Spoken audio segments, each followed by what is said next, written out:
कई लोगों की अलग-अलग तरह की थेरेपी और दवाइयाँ लेकर पूरी जिंदगी गुजर जाती है, लेकिन फिर भी वो समझ नहीं पाते कि उनके साथ गलत क्या हो रहा है।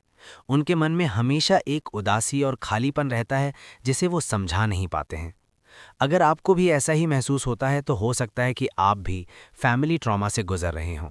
और हाँ, ऐसा सचमुच होता है।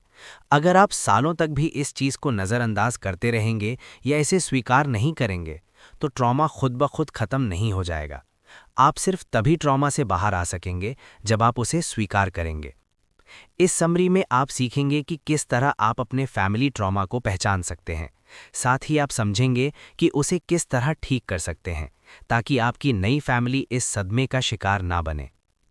ट्रॉमा का ये दर्दनाक साइकिल आप पर खत्म हो सकता है। The web of family trauma. जब आपके साथ कुछ ट्रॉमेटिक यानी दर्दनाक या भयानक होता है, तो आपका ब्रेन और आपका शरीर आपको उससे बचाने की कोशिश करता है। इसीलिए वो लोग जो किसी ट्रॉमा का शिकार हुए होते हैं, अक्सर उस एक्सपीरियंस से जुड़ी कुछ बातों को भूल जाते हैं। जैसे कि अगर आप एक कार एक्सीडेंट का शिकार हुए हैं, तो आपके ब्रेन को पता चल जाएगा कि उस एक्सीडेंट की छोटी से छोटी इन्फॉर्मेशन भी आपके लिए हानिकारक हो सकती है। इसीलिए वो एक्सीडेंट की ज़्यादातर चीज़ों को आपके दिमाग से मिटा देता है। इसीलिए देखा गया है कि कार एक्सीडेंट का शिकार हुए ज़्यादातर लोगों को उस घटना के बारे में चीज़ें याद नहीं रहती। ये तो अच्छी बात हुई ना। किसी भी ट्रॉमेटिक एक्सपीरियंस को भूल जाना बुरा कैसे हो सकता है? लेकिन साइकोलॉजिस्ट्स सिगमंड फ्रॉइड और कार्ल जंग की राय कुछ और ही है। उनका मानना है कि ये ब्लॉक की गई या फिर गायब हो चुकी इन्फॉर्मेशन कभी ना कभी ज़रूर लौट कर आती है।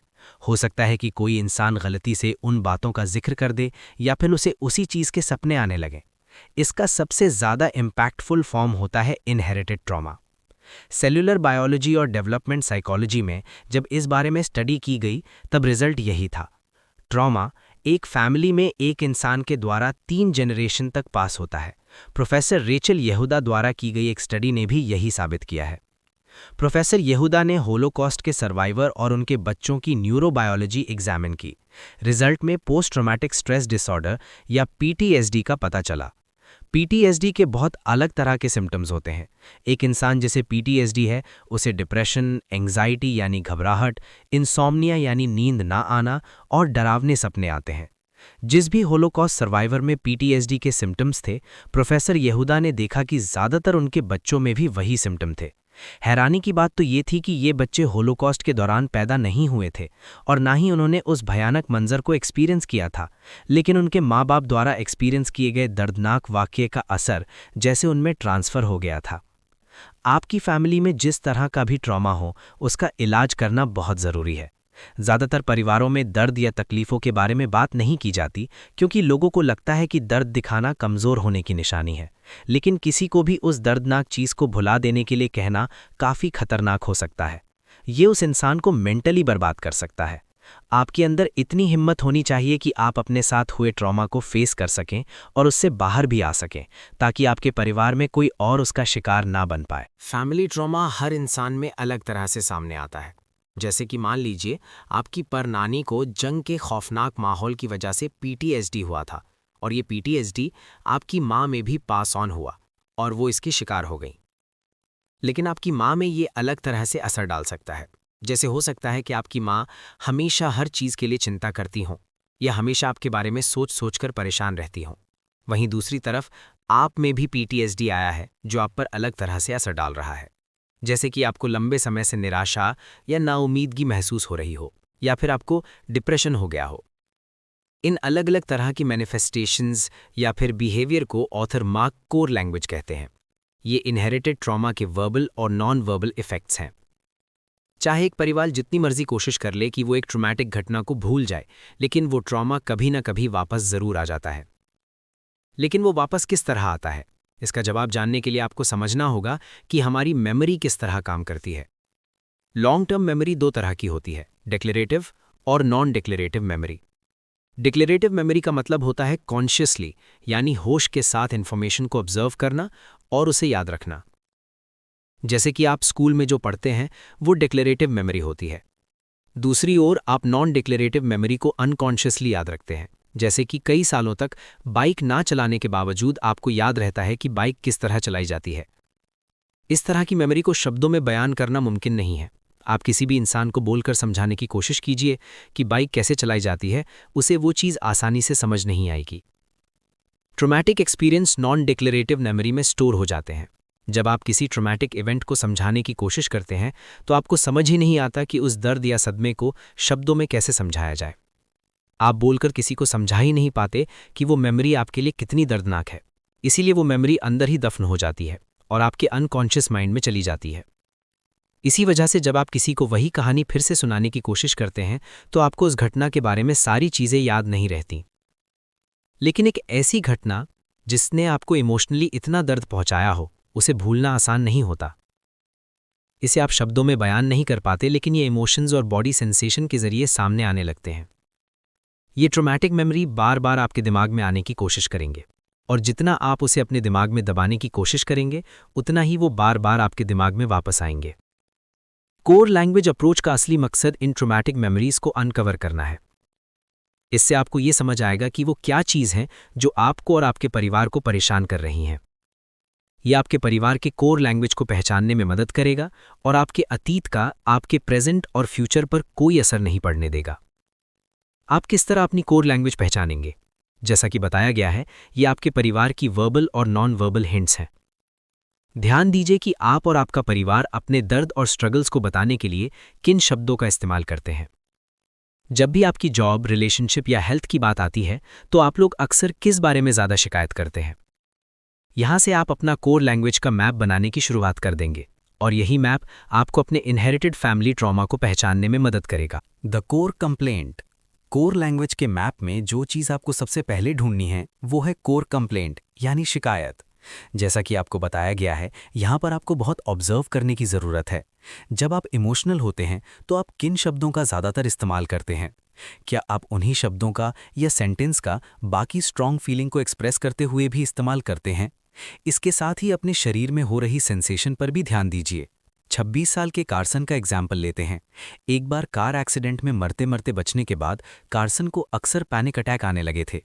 इस दौरान वो एकदम ठंडा पड़ जाता था, कांपने लगता था और उसका सर घूमने लगता था। उसे डर लगता था कि वो मर जाएगा और कोई भी उसे याद नहीं रखेगा। कार्सन को ऐसा लगता था जैसे उसकी जिंदगी का कोई मकसद ही नहीं है, और जब वो इस दुनिया से चला जाएगा तो पीछे ऐसा कुछ नहीं होगा जो लोगों को उसकी याद दिला सके। ये सुनकर इस बुक के ऑथर मार्क को लगा कि ये बहुत अजीब बात है। इतने जवान इंसान को अभी से अपने पीछे रह जाने वाली विरासत की चिंता क्यों हो गई है, और कार्सन को इतना पछतावा क्यों होता है? इसीलिए मार्क ने कार्सन के परिवार के बारे में पूछना शुरू किया। उसके माँ बाप की शादी सक्सेसफुल नहीं थी और उनका तलाक काफ़ी दर्दनाक था। कार्सन के पिता कार्सन को अपने पास रखना चाहते थे, लेकिन आखिर में केस कार्सन की मां जीत गईं और उसके पिता को कार्सन से बात भी नहीं करने दी जाती थी। इसके बाद कार्सन की मां ने दूसरी शादी कर ली और उसके सौतेले पिता ने उसे एडॉप्ट कर लिया। इसीलिए कार्सन उन्हीं का सरनेम इस्तेमाल करता था। अब जाकर कार्सन की विरासत वाली बात का कुछ मतलब बन रहा था। मार्क को ऐसा लग रहा था जैसे कार्सन अपने पिता को मिस कर रहा है और वो इस चीज़ को इसी तरह एक्सप्रेस कर पा रहा है। किसी भी पेरेंट को खो देना एक दर्दनाक एक्सपीरियंस होता है, और इसीलिए कार्सन को भी लगता था जैसे उसे भी सब भूल जाएंगे। अपनी कोर कंप्लेंट को ढूंढने के लिए आप अपने साथ हो रही सारी प्रॉब्लम की लिस्ट बनाइए।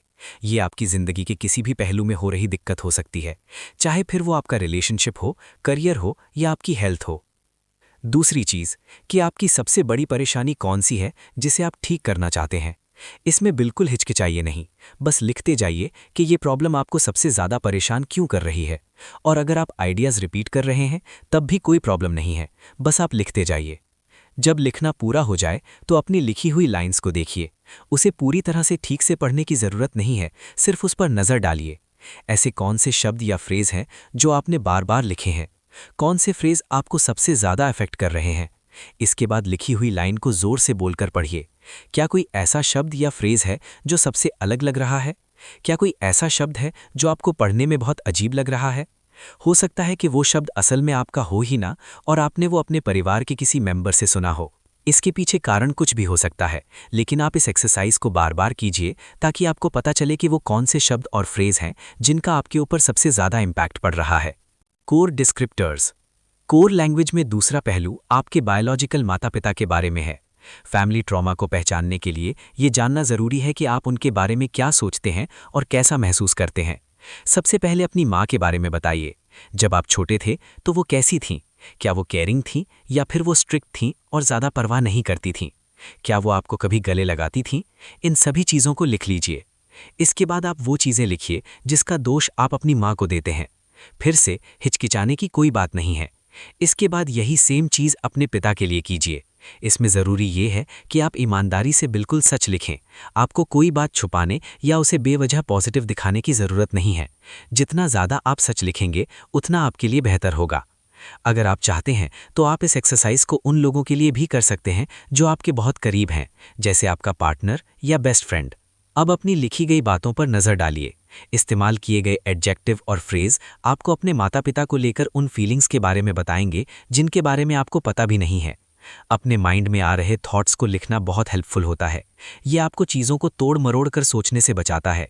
हो सकता है कि बड़े होते हुए आपने सीखा हो कि चीज़ों को घुमा फिराकर प्यारे तरीके से बोलना चाहिए। बिना ज़्यादा ध्यान दिए चीज़ों को लिखने से आप उन फीलिंग्स के बारे में जान पाएंगे जिन्हें आपने कभी भूलने की कोशिश की हो। कोर डिस्क्रिप्टर्स आपको पुरानी यादें ताज़ा करने में मदद करते हैं। आप अपने लिखे हुए शब्दों में वो सभी चीज़ें याद करेंगे जो आपने बचपन में की थीं। हो सकता है कि ये आपके लिए एक अच्छी फीलिंग ना लेकर आए, और शायद यही कारण था कि आपने उस दर्द को भुलाने की कोशिश की थी। लेकिन भले ही अतीत में जो मर्जी हुआ हो, आपको इन कोर डिस्क्रिप्टर्स एक्सरसाइज की मदद से थोड़ा खुलकर सोचना होगा। आपको अपने पेरेंट्स के लिए लिखी गई शिकायतों के अंदर एक पैटर्न दिखाई देगा। हो सकता है कि वैसा ही आप अपने पार्टनर या क्लोज फ्रेंड के लिए भी फील करते हो। याद रखिएगा कि ट्रॉमा बहुत अलग अलग तरह से सामने आ सकता है। हो सकता है कि आपने वो फीलिंग जो आप अपने पेरेंट्स के लिए महसूस करते थे अपने बाकी के रिलेशनशिप्स में भी एक्सप्रेस की हो। अपने शब्दों और फ्रेज के वेट को समझने की कोशिश कीजिए। क्या आप ऐसा कह सकते हैं कि आपके शब्दों में नेगेटिविटी भरी हुई है, या वो ना नेगेटिव है और ना पॉजिटिव है, या पूरी तरह पॉजिटिव है? ज़्यादातर आपके शब्दों का भार बताता है कि आपको कितनी हीलिंग की ज़रूरत होगी। और हाँ, आपको ठीक होना है। आपको अपने माँ बाप के साथ सब कुछ ठीक करना है। इसके लिए आपको उन्हें देखने का अपना नज़रिया बदलना पड़ेगा। जैसे अगर आपने अपनी माँ को बेरहम या फिर एब्यूजिव कहा है, तो आपको ये जानना होगा कि ये शब्द बहुत ज़्यादा इमोशनली भारी है। इस चीज़ में थोड़ा टाइम लगेगा, लेकिन धीरे धीरे आपका नज़रिया बदल जाएगा, और शायद कुछ समय बाद आप अपनी माँ को अकेलेपन और फ्रस्ट्रेशन की शिकार की तरह देखने लगेंगे। इसका मतलब ये नहीं है कि आप अपनी पुरानी यादों को दबा रहे हैं। इसका मतलब ये है कि अब आप आगे बढ़ने के बारे में सोच चुके हैं और अपने अतीत को खुद पर हावी होने से रोक रहे हैं। The core language. Core language में तीसरा और सबसे ज़रूरी स्टेप है कोर सेंटेंस। पिछले स्टेप्स की तरह ही एक पेन और पेपर लीजिए, फिर खुद से ये सवाल पूछिए, आपका सबसे बड़ा डर क्या है? आपके साथ सबसे बुरी चीज़ क्या हो सकती है? हो सकता है कि आपके पास बहुत सारे जवाब हों। किसी भी जवाब को एडिट या चेंज मत कीजिए। याद रखिए कि आप सिर्फ डिस्कवरी की तरफ बढ़ रहे हैं। जो भी आप लिखेंगे वो आपको आपके बारे में ऐसी चीज़ें बताएगा जो आपको पता भी नहीं होंगी। अब देखिए कि आपने क्या लिखा है, और आखिरी सेंटेंस के बाद खुद से एक आखिरी सवाल पूछिए, अगर ये चीज़ें हुई फिर क्या? फिर आपके साथ क्या होगा? जैसे कि आपका सबसे बड़ा डर है कि आप छोटी उम्र में ही मर जाएंगे। अगर ऐसा हुआ तो आपका परिवार अकेला रह जाएगा। इसके बारे में और गहराई से सोचने की कोशिश कीजिए। अगर आपका परिवार आपके बिना रहेगा तो आपको डर है कि वो आपको भूल जाएंगे। इस एक्सरसाइज से आप अपना कोर सेंटेंस ढूंढ चुके हैं, जो है आपका परिवार आपको भूल जाएगा। आपका कोर सेंटेंस ऐसा होना चाहिए जो बताए कि आप कैसे इंसान हैं और आप उस सेंटेंस के साथ रिलेट कर सकें। चलिए एक एग्जाम्पल देखते हैं। आपका सबसे बड़ा डर है कि आप जिंदगी में अकेले रह जाएंगे और आपका कोई दोस्त या पार्टनर नहीं होगा। अगर आप अकेले रहेंगे तो आप अकेलापन और दुखी महसूस होगा। इस सेंटेंस को और अच्छे से समझने की कोशिश कीजिए और इसके अलग अलग मतलब ढूंढिए। आखिर में आप अपने कोर सेंटेंस का पता लगाएंगे। आपको उस सेंटेंस को बोलते समय अलग सा महसूस होगा। आप चिंतित या नर्वस फील करेंगे। आपका कोर सेंटेंस हो सकता है, आपका डर कि आपको सब छोड़ देंगे, द कोर ट्रॉमा। अब जब आपको अपने कोर लैंग्वेज में सभी कंपोनेंट्स मिल चुके हैं, तो अब समय है उन सबको इकट्ठे जोड़ने का। आपकी कोर कंप्लेंट, कोर डिस्क्रिप्टर्स और कोर सेंटेंस आपको आपके फैमिली ट्रॉमा तक लेकर जाएंगे। आपका कोर ट्रॉमा दो तरीकों से पता लगाया जा सकता है, या तो ये एक ब्रिजिंग सवाल के द्वारा या फिर फैमिली ट्री की मदद से। ब्रिजिंग क्वेश्चन आपको ये समझने में मदद करेगा कि आपके पास्ट का आपके प्रेजेंट पर क्या और कितना असर पड़ रहा है। आपके कोर सेंटेंस के पीछे आपके परिवार में से किसी एक इंसान का हाथ होता है। ज़रूरी नहीं है कि वो आपके पेरेंट्स ही हों, हो सकता है कि वो आपके ग्रैंड पेरेंट्स, आंटी या अंकल हों। लेकिन उनका ट्रॉमा इतना गहरा और दर्द भरा है कि परिवार का हर मेंबर उसे महसूस कर पा रहा है। अपने फैमिली ट्रॉमा के ओनर के बारे में पता लगाने के लिए आपको अपने सबसे बड़े डर को एक सवाल में बदलना होगा। जैसे कि आपको अपने खुद के बच्चों के होने का डर लगता है, आपको लगता है कि शायद आप उन्हें चोट पहुंचा सकते हैं। इस डर के लिए बहुत अलग अलग तरह के ब्रिजिंग क्वेश्चन हैं, जैसे कि आपके परिवार में वो कौन सा मेंबर है जो एक बच्चे को सुरक्षित ना रख पाने की वजह से खुद को दोष देता है। क्या आपके परिवार में ऐसा कोई है जो खुद को एक बच्चे की मौत के लिए जिम्मेदार समझता है, या कोई ऐसा है जिसने अनजाने में किसी बच्चे को चोट पहुंचाई हो। ये सवाल आपको आपके डर की जड़ तक लेकर जाएंगे। ज्यादातर केस में लोग डेड एंड पर पहुंच जाते हैं। परिवारों में ऐसी दर्दनाक घटनाओं के बारे में बात नहीं की जाती, और अगर आप उस घटना के बारे में कुछ पूछने की कोशिश करते हैं तो हो सकता है कि कोई आपको चुप करा दे। लेकिन अगर आप पता नहीं भी लगा पाए कि वो इंसान कौन था, तब भी आपके लिए कोर लैंग्वेज मैप काफ़ी होगा। वो आपको बता देगा कि आपका फैमिली ट्रॉमा क्या है। आइए लीसा का केस देखते हैं। वो जानती है कि वो बहुत ज़्यादा ओवर प्रोटेक्टिव माँ है। उसका कोर सेंटेंस है, उसे डर है कि उसके तीनों बच्चे मर जाएंगे। जहां हर माँ के दिल में कहीं ना कहीं डर होता है, लीसा का डर बहुत ज़्यादा गहरा है, और इसीलिए उसने अपने परिवार के कोर ट्रॉमा के बारे में पता लगाने के लिए ब्रिजिंग क्वेश्चन का इस्तेमाल किया। लीसा के ब्रिजिंग सवाल थे, उसकी फैमिली में कौन ऐसा था जिसके बच्चे की मौत हो गई थी? क्या उसके परिवार में ऐसा कोई था जो अपने बच्चे को सुरक्षित नहीं रख पाया था? लीसा की माँ अपनी फैमिली हिस्ट्री के बारे में कुछ बताती नहीं थी, लेकिन लीसा ने अपने ग्रैंड पेरेंट्स की कहानी के बारे में थोड़ी बहुत बातें जान ली थी। उसके ग्रैंड पेरेंट्स यूक्रेन से थे और वो अमेरिका आ गए थे। वो यूक्रेन में अकाल के होने वाली भुखमरी से बचना चाहते थे। लीसा की माँ उनकी सबसे छोटी बेटी थी। हालांकि उन्होंने लीसा को कभी बताया नहीं था, लेकिन लीसा को लगता था कि अमेरिका आते समय उसका एक भाई या बहन मर गया था। इस आधी इन्फॉर्मेशन ने लीसा के डर को काफ़ी कमज़ोर कर दिया था। वो अपने बच्चों की मौत को लेकर इतनी ज़्यादा परेशान इसलिए होती थी क्योंकि उनकी फैमिली को इसी चीज़ का ट्रॉमा था। ये चीज़ जानने के बाद लीसा अपने डर पर अच्छे से काबू पा सकी। वो उनकी ज़िंदगी के बारे में ज़्यादा ना सोचते हुए अब अपने बच्चों के साथ रिश्ते मजबूत करने पर ज़्यादा फोकस करने लगी। फैमिली ट्रॉमा के बारे में पता लगाने का एक और तरीका है फैमिली ट्री। आप अपने पर दादा दादी और पर नाना नानी से शुरू कर सकते हैं। इसे और भी आसान बनाने के लिए सिंबल का इस्तेमाल कीजिए, जैसे कि किसकी शादी किससे हुई है। इस चीज़ का पता लगाने के लिए एक लाइन ड्रॉ कीजिए। आप मर्दों को स्क्वायर से और औरतों को सर्कल से दिखा सकते हैं। इसके बाद सर्कल और स्क्वायर के नीचे आप उस इंसान की परेशानियां लिखिए, जैसे कि किसकी मौत छोटी उम्र में हो गई थी, कौन परिवार से दूर रहता था, क्या कोई ऐसा था जिसका बच्चा होने वाला था। ट्रॉमा किसी भी तरह का हो सकता है, तो आपको हर इंसान के हर एंगल को बारीकी से देखना होगा।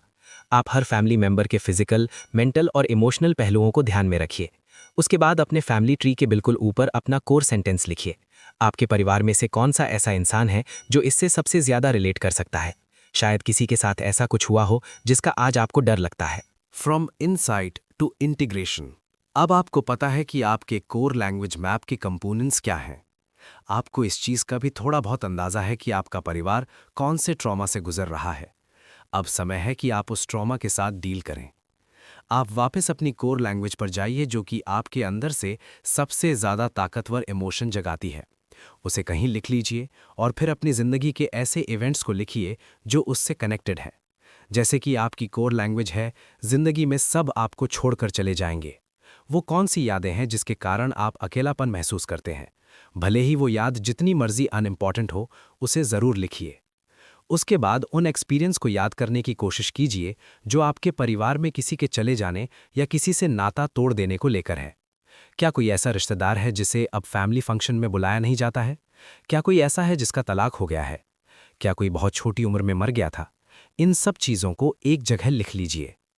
उसके बाद जब आप अपने और अपने परिवार के एक्सपीरियंस पढ़ रहे होंगे, तो ध्यान दीजिए कि आप कैसा महसूस कर रहे हैं। क्या आपके दिल की धड़कनें बढ़ गई हैं? क्या आपके हाथों पर पसीने आने लगे हैं? इन सब फीलिंग्स को भी लिखिए। अपने दिल पर हाथ रखिए। उसके बाद खुद से और अपने परिवार के उन सभी लोगों से जो बिल्कुल आप जैसी तकलीफ से गुजर रहे हैं, से एक वादा कीजिए कि आपके साथ जो दुर्घटना हुई थी उससे आप कोई बुरी चीज़ नहीं बल्कि अच्छी चीज़ सीखकर आगे बढ़ रहे हैं। ये वादा कीजिए कि अब से आप अपनी ज़िंदगी खुशी से जिएंगे और अपने अतीत को पीछे छोड़ देंगे। अपने दिमाग में आप उस इंसान से बात कर सकते हैं जिसकी वजह से ये फैमिली ट्रॉमा शुरू हुआ था। आप इस ट्रॉमा से आए इमोशंस को स्वीकार कीजिए, लेकिन उस इंसान को ये भी बताइए कि आप अभी उस ट्रॉमा से उभरने की और हील होने की पूरी कोशिश कर रहे हैं। आप खुद पर काम करके और इस ट्रॉमा को अपने ऊपर हावी होने से रोककर उस इंसान को सम्मान दे रहे हैं। कंक्लूजन। सबसे पहले आपने सीखा कि किसी ट्रॉमा को नज़रअंदाज करने से सिर्फ आप ही नहीं बल्कि आपके बच्चों और आपके बच्चों के बच्चों पर भी इसका असर पड़ सकता है। ट्रॉमा परिवार में पीढ़ी दर पीढ़ी चलता रहता है और उसके परिणाम बहुत भयानक हो सकते हैं। दूसरी चीज़ आपने सीखी कि अपने फैमिली ट्रॉमा से हील करने का एक अच्छा तरीका है कोर लैंग्वेज अप्रोच। जब आपके परिवार के लोग कोई गहरी भावना महसूस करते हैं तो इस अप्रोच की मदद से आप उनके वर्बल और नॉन वर्बल हिंट्स को नोट कर सकते हैं, और जब बात आपके रिएक्शन की आती है तो ज़्यादातर आपको एक पैटर्न दिखाई देगा। तीसरा, आपने कोर लैंग्वेज अप्रोच के कंपोनेंट्स के बारे में जाना, जो हैं कोर कंप्लेंट, डिस्क्रिप्टर्स, सेंटेंस और ट्रॉमा। ये सब आपको अपने फैमिली ट्रॉमा को जानने में मदद करते हैं। साथ ही ये आपको बताते हैं कि आपके फैमिली ट्रॉमा की शुरुआत कहाँ से हुई थी। चौथी चीज़ आपने ये सीखी कि आप फैमिली ट्रॉमा से हील कैसे हो सकते हैं। हीलिंग सेंटेंस आपको फैमिली ट्रॉमा से बाहर निकलने में मदद करते हैं। इसकी मदद से आप अपने एक्सपीरियंस किए हुए सारे दर्द को स्वीकार करेंगे और उसे पीछे छोड़ने की कोशिश करेंगे। इससे आप अपने पास्ट को अपने प्रेजेंट या फ्यूचर को कंट्रोल करने से रोक सकते हैं।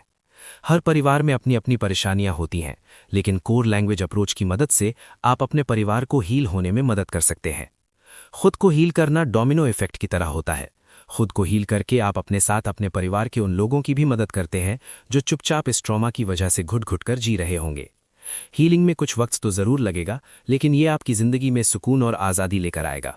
कुछ ही समय में आपका अपनी ज़िंदगी को देखने का नज़रिया ही बदल जाएगा। आने वाले कल को लेकर आपके दिल में चाहत होगी, उम्मीद होगी और डर का नामो निशान तक नहीं होगा।